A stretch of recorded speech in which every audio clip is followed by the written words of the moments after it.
What up, what up? You ride home with your homie Justin Loves, Buck Top, baby. My dogs, Jimmie Bell, Doug Worthington in the building. What's up, y'all? Bam, bam, bam, What's bam. crack? What's the Hey, word? What's the Juby. verdict? hey, man. Look, Where's little Tim at? look. So Tim is stuck in Florida. No cap. Mm. Yeah, I have no idea what's going on. All I know is he said, "I'm stuck in Florida shooting these videos, so only in C Bus will return next week." So, I mean, I don't know. Okay. So he's doing his Little bye thing, week. Tell Little him bye tell him week. his right? tell him his rated beard is missed. Man, that thing, yeah. We had some conversations about his beard, but we'll talk about that another time. So look, I don't know about y'all, man, but I'm not really surprised about what happened, but I am, but I'm not. Me and JB, me and Doug were really thinking it could be a blowout. And that's where we went on the predictions. Dougie Doug had a 38-17.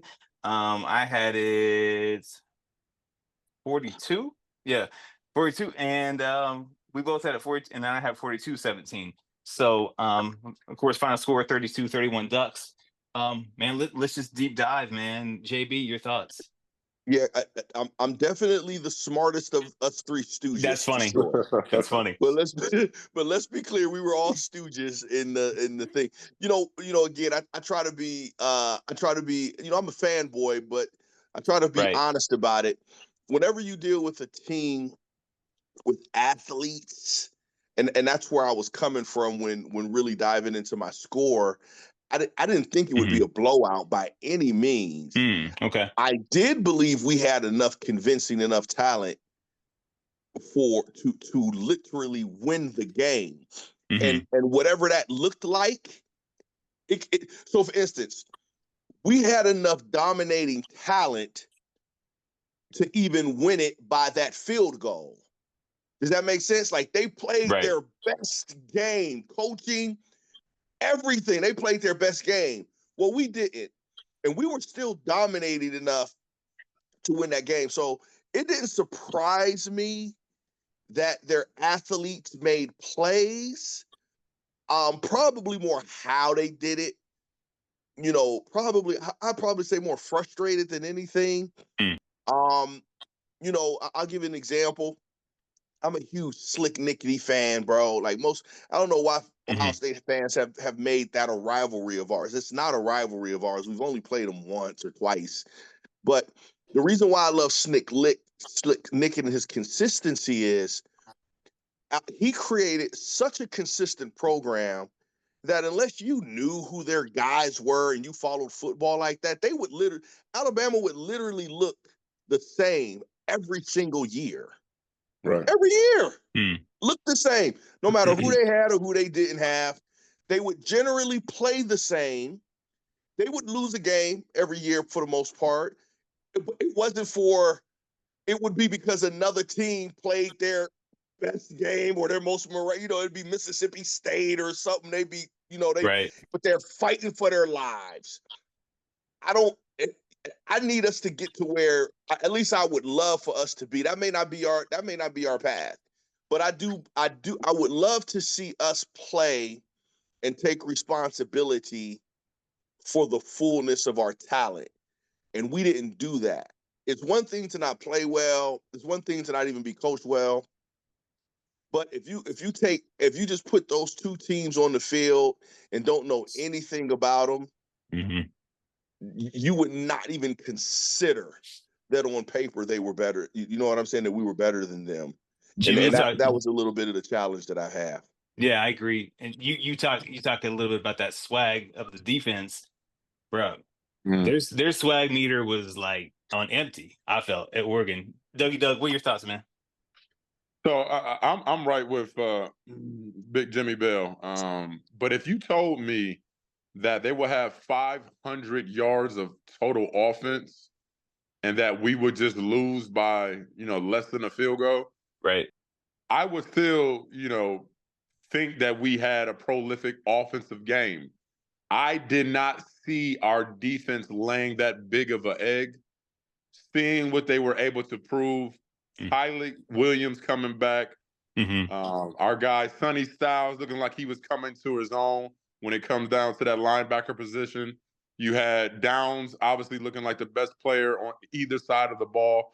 I just did not see them being able to give up that many yards.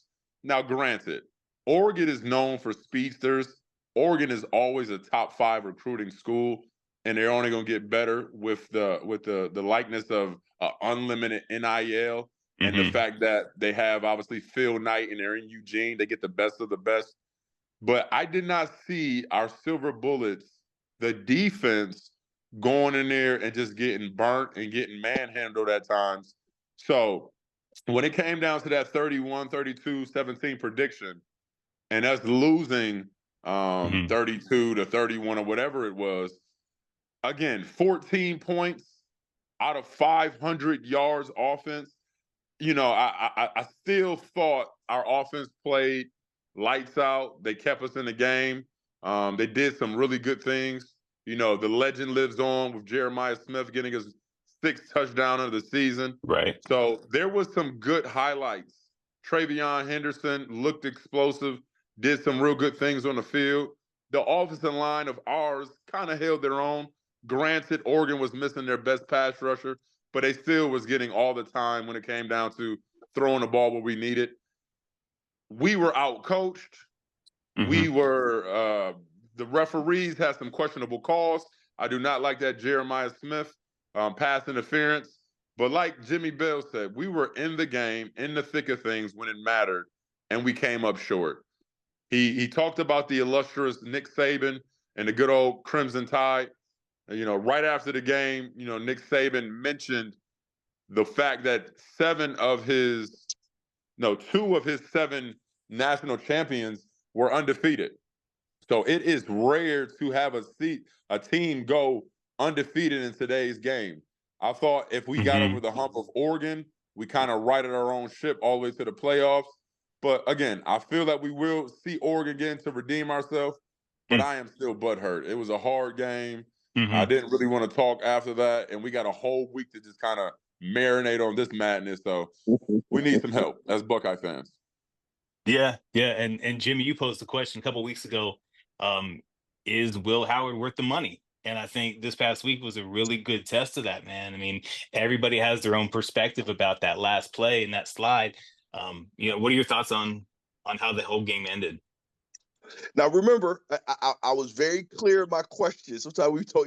It's just like Doug in the stats. I think this is even evaluating this. I think we got to be safe, and I will talk to. We got to throw the stats out. Okay. Because the stats don't tell the real picture. Like up front, against the run, we actually dominated them. They got an incredible running back, and they have a really good offensive line. It wasn't the solid stuff. We talked about that before. All of their 500 were on massive plays. You know what I'm saying? They didn't just have big plays, and I'm happy I said it that way. They had, Doug, I don't think I've ever seen a game, bro. They had at least 4 massive plays, bro. Yeah. Of like 60 or more yards play. That's kind of crazy now that I'm thinking about it. That's the majority of that 500 were literally just bombs. Right. Bombs down the field. So with that being said, so I want everybody to understand. That's why I asked the question, is he worth the money? Not is he not a good quarterback. Worth the money means you look like you have everything that it takes at this very moment that you get that first check to carry that team. That's what that means. Okay. It doesn't even mean that you're better than Kyle McCord. It doesn't mean that you're not a good quarterback. It means if this was the pros, you're the franchise. We're putting everything on your back. No, he's not. And that's always been my getting people to Jimmy, somebody called me a cow lover at the end of the day. I said, nah. I said, I'm just fair and honest. We threw a dude out that would have gotten better this year and replaced him for a dude that's a little definitely different skill set than Kyle, but probably not as good as Kyle was last year. You see what I'm saying? Mm. And we needed it. That's when you need it. That's when your dominance shows, is when, okay, man, I got a minute and a half. I got 2 or 3 of the best wide receivers in the country. I definitely have the second best running back, because that dude at Boise's, like that's the second best running back, if not the 1A best running back. The offensive line played incredible. Hey, man, it's time for us to get down here and get this field goal. Get out of here by the skin of our chitty. It's my turn to step up. Because his stats look like Oregon stats. Totally different outcomes, though. You know what I'm saying? Every yard that Oregon quarterback produced was a dynamic yard. Our quarterback, and I'm just saying, our offense, we weren't dynamic. Right. And we need to be, and that's what the defense is doing right now. They're just, and that's a good word too. They're just not dynamic. They're just out there.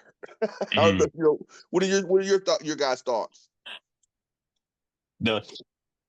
Yeah, I mean, they definitely left a lot to be desired when it comes down to the defense. I mean, 500 total yards. That's something that even dynamic plays, they had too much time. I mean, he was back there checking his first read, checking his second read. And when it comes down they were to, standing back there, bro. Yeah, JT, Sawyer, it wasn't what I was hoping for. When you have a stage like Oregon, not only are you going to get 32 scouts to watch you, but the entire country recruits, your opponents, they're all kind of vying in. I think it was on average 10 million.8 was the highest regular season game in college football. That's what Ohio State brings. Wow. And you have no sacks. You have barely any quarterback pressures. I mean, don't get me wrong. They schemed it up. They did a good little play action. They put in some guys to max protect. I just wasn't a fan of the ball and the silver bullets production by any stretch of the imagination. A lot of guys are just out of coverage. It seemed like they were hoping people were over top that never showed up. It was just a lot of pointing fingers and just a lot of just confusion when Jim Knowles' defense is supposed to put those guys to be out there and just run around and make plays. Sometimes less is more. I know you got Chip Kelly and he's doing all these wheel reverses, but you got Sawyer and JT going out for coverage and blitzing 2 of our linebackers in the middle. It makes no sense. So I was very disappointed. And it's not just the players, right? The players are still amateurs, even though they're getting paid. The coaches have to appreciate and have to second half adjust. One thing that we did not do, the second half adjustment was not there. I know they might have threw a couple wrinkles as far as on the blitz and whatnot, but there wasn't enough to be able to get us a victory. And I'm sad to say that our defense took a step back. So they have a long week. I hope they have some tremendous one-on-ones and practices just to really put iron on iron. And I think and I hope that anybody that comes on that field that laces up in front of us, that have to feel that wrath so we can get some momentum going into the playoffs. Yeah. I wanted to say this earlier. I really appreciate Doug was on a podcast today. He'll be a regular from now on, but he was saying some of the same things, which I thought was dope and motivating. But honestly, I think your hope is just as faith-filled as you putting money on an altar at a church and wanting money to come to you and you ain't been to work all week. I don't right, I don't I think it's so much deeper than what we think. And I think some of it has to be I just think it's a scheme thing. I think everyone think it's the players. They're not working hard. Remember, we talked about that. I didn't agree with when Knowles and them came out a couple weeks ago bashing the dudes in their effort. I said, guys, I don't think it's effort. I just don't. I think it's they're being asked to do something with an expectation that something's going to happen that can't necessarily happen with the scheme that you're asking them to do. And I think unless they're willing to think about Chip Kelly, we thought they was going to run the ball. We thought they was going to just smash them. I thought this was going to be and that's why my score was so low from the 30 something. Where I thought they was going to bring their lunch pails and just pound them down. Pound them down, throw the ball with some big plays. And Chip's not even known for throwing the ball around like that. And we don't have that type of quarterback. And that's what we did. So I think it's deeper from the top down. Now, Doug, I'll tell you this: if the top gains whatever, and they get better, then I think it can trickle. But, I think it's beyond hard work. I think the fellas are working hard, and I'm not saying you didn't say that, but I'm just saying I think they're working hard. I think they want to, but sometimes you just have to be honest. I'm talking about even the coaches. You have to be honest about what you're asking and the expectations. And I think something's just not released in that facility for some reason. I mean, I think that facility, obviously understanding what they've been through the last several seasons, losing that game up north. Everybody is tight. Everybody is tight. People know how much that roster costs. Everybody is understanding of the magnitude of what the Ohio State brings. Don't get me wrong, college football is better when Ohio State is top 5, and they're still top 5. So we understand the brand, but behind the brand, we need production. The production was not there. Now, I thought, in my humble opinions, besides the last play of the game, I thought Will Howard really took command of the team. I think he gave us some passes. He gave us some touch. He gave us a long, deep ball. He gave us some things that I didn't know he had in his arsenal. I am not really against the offense per se. Chip Kelly, you're right, JB. I think that he's obviously getting that day effect. He knows that we have a huge wide receiver room. He knows who Brian Hartline is, and he knows where his bread is buttered. So he's making the adjustment and throwing the ball a lot more. But you said it.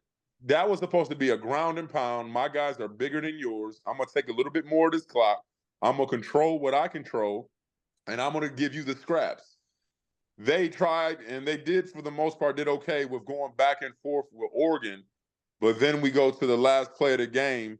We go through the out-coaching of how they put 12 players out there, knowing that they can get the penalty and knowing they're okay with whatever happens, and they'll get some clock runned off. I mean, from top to bottom, like you said, it needs to be some adjustments. It needs to be some evaluations. Because guess what? Everybody's on the chopping block. I love Hartline. I played with James Laurinaitis. Both those guys, I came with them in 2005, and they got some fat old contracts, and they've been doing well on that recruiting trail. But listen, when the day comes, that day doesn't come over there to the Woody Hayes no more, everybody is going to be looking for jobs and looking for work. And Ohio State will figure out what it is to have the next best multi-million, 8-figure coach a year, and they'll keep the steamroll rolling. So I'm a little tight in the chest from last week, and the fact that we don't get to play on the Saturday is going to kind of roll over. But it's a lot of work to be done. Well, let's look at that. Let's look at that bye week coming up. We of course have Nebraska next weekend coming into the shoe, but this weekend those same Huskers taking on the undefeated Indiana Hoosiers. And I don't know about you guys, but I think this Hoosier team is probably the unsung hero in the Big Ten. I think they're good this year, man. These guys are really good. Led by the coach. Yeah. Google him. He wins. Led by it's what he said. He's a passionate, like a very like what I mean by believer. I believe like he didn't just like he knew from a young, like his story is kind of dope. He knew from a young age that he was going to be a successful coach. And he said, I'm willing to do whatever it takes to be a head coach, and I'm going to dominate and be the best head coach that I can be at every level. So you take that type of attitude, that type of commitment, and then you put the transfer portal on top of that. You know what I'm saying? Where you're able to you're able to at least change and or elevate your talent very fast, very quickly. See, Curtis Grant said something earlier, and he's true. So now you're getting grown men recruited as opposed to you still trying to recruit high school players and high school players coming in playing. Now Mm-hmm. you're able to, what the transfer portal does is that some of these teams like in Indiana and even in Nebraska, you get in that transfer portal, and instead of you trying to develop a bunch of young cats, you got some grown men now, as opposed to that. I think that's what's happening at Indiana. But and Nebraska has a good coach too. They have an incredibly rich tradition, and they have and always have had a high expectation for wanting to win. It just hasn't clicked for them. So they got a gunslinging quarterback, freshman. I've seen him make a lot of mistakes. I'm not into him. I don't even like his body language. I don't like his flow. But hey, he's not a Buckeye, so hallelujah. So yes, it'll be a really good game to even match up to see who Nebraska is going to be for us next week. Yeah, agreed. Doug, thoughts? Yeah. So I'll be honest with you. I don't know too much about the Hoosiers besides some basketball. I didn't take no studies and look at any of their games. Hey, bro, Really. and they ain't done that in a while either. That's supposed to be their thing. Right. Yeah, I just can't believe every time I look at that undefeated slate that they're still in it. So shout out to Indiana. But I have taken a look-see at Nebraska. I watched Nebraska against Colorado, and that body language from the broke man's Pat Mahomes is true. I think that he is a walking, talking version of Pat Mahomes. Even though he said he doesn't really get his swag from him, he literally does his whole pre-game routine. He wears number 15. He has the headband. He has the sleeve. So, him being one of Ohio State's, guys and being a commit to Ohio State, that will always travel with him. And I think he's going to have a chip in his shoulder. But like most games, this Indiana game is some of a trap game. We will all say on paper, we would think Nebraska had a better chance of beating Indiana. But, it's going to be a phenomenal game. I'm going to definitely tune in.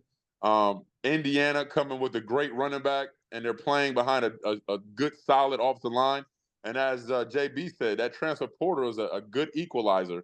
They're letting programs really turn around really, really quickly and make some huge changes by just waving a couple of dollars in front of them. So it is college football 104. It is different. It is not the norm. It is nothing like we've ever seen before. So we're all learning on the go. And to see Indiana be 6-0, it's amazing. Yeah.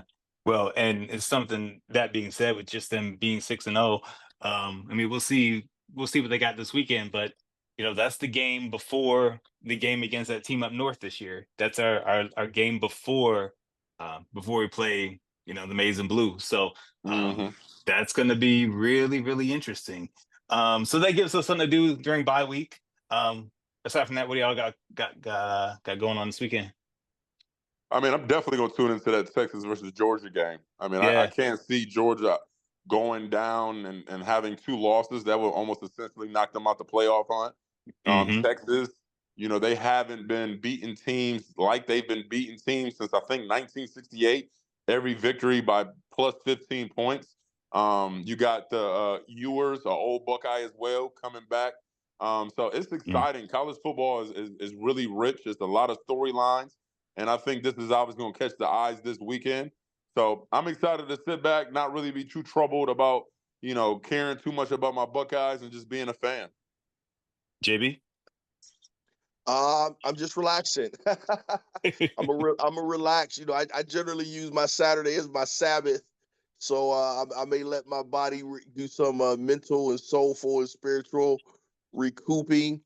Very interested in I don't have a huge what do you call it when you're I don't want to say direction, but I think this weekend and every week is going to be telling about what you really have.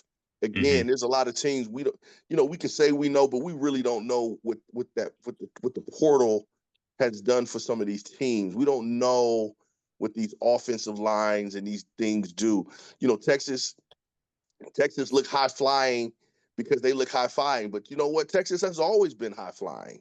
I do think they have one of the best offensive coaches in the country, but that doesn't mean that Georgia's not going to come pound them out. You see what I'm saying? Georgia is built more in that Nick Saban Alabama with Kirby Smart. So it's just going to be interesting, man. I think the whole thing's going to be interesting. I also believe that it's all built for the 12. And this is all I'm going to be honest with you. I've said this from day one. I thought the 4 was a crock of crock. I thought that was the dumbest. Agreed. You get people in the room choosing who they want to be and who they're saying. Put people on the field, let them play it out. So I'm in for this 12. I'm in for this. This whole season is incredible because it's not one and done, and that team isn't relevant anymore. Right. No, now college football is relevant from the rooter to the tutor until we get to that 12, and I'm excited about it. Well, I don't know what a rooter to a tutor is, but I do know that just imagine, buddy. Just imagine. I'm very excited as well as you guys are about to see how the Buckeyes bounce back and see what they do.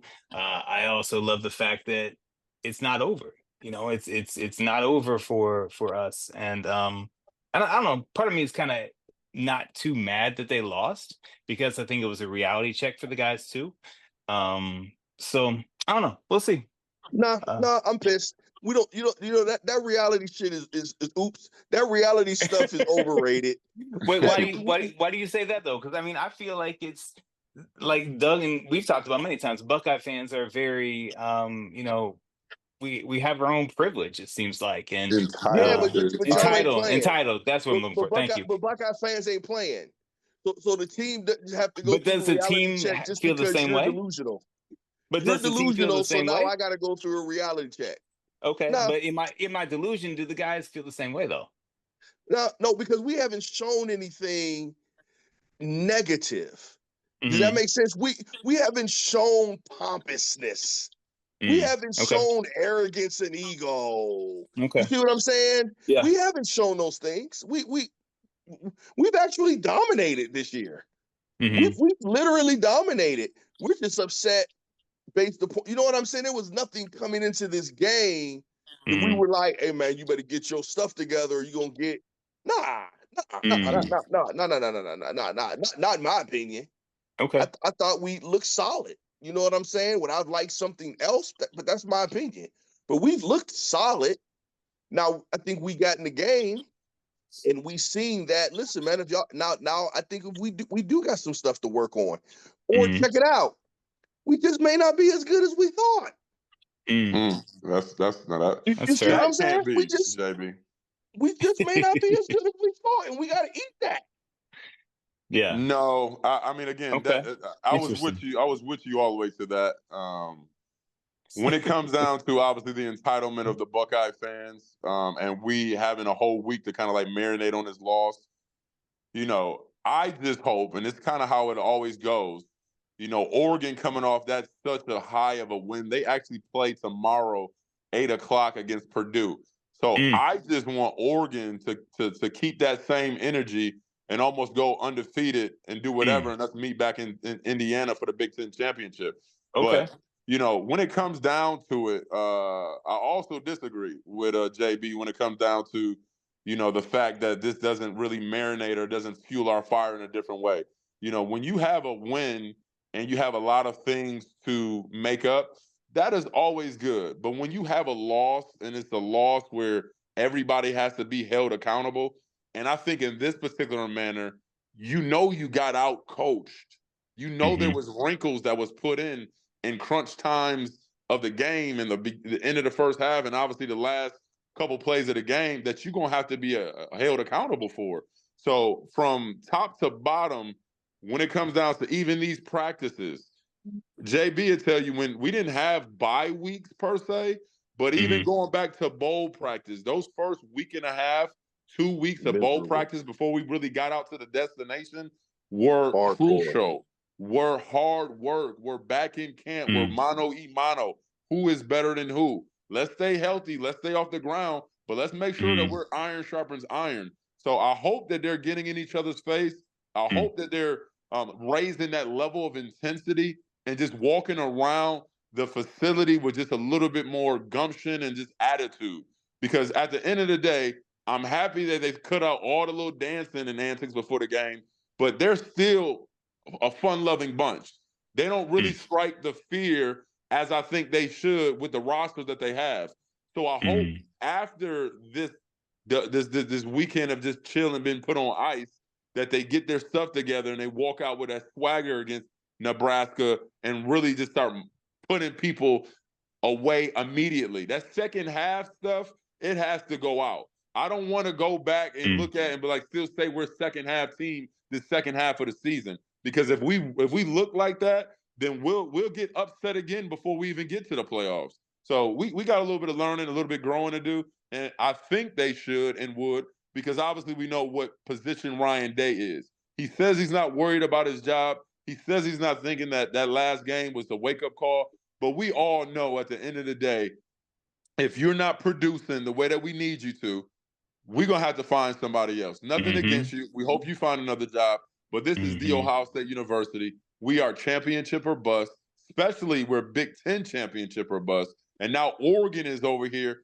They can't take our flagshipness away. When you think of the Big Ten, you think of the Ohio State University. I love it. Yeah. You don't think of nobody. You know, Penn State's the little guys that come around every so often. You know, Michigan will throw their hat in once in a blue. But Oregon coming in and winning the game, they have a leg up. And they won the game before when they wasn't in the Big Ten.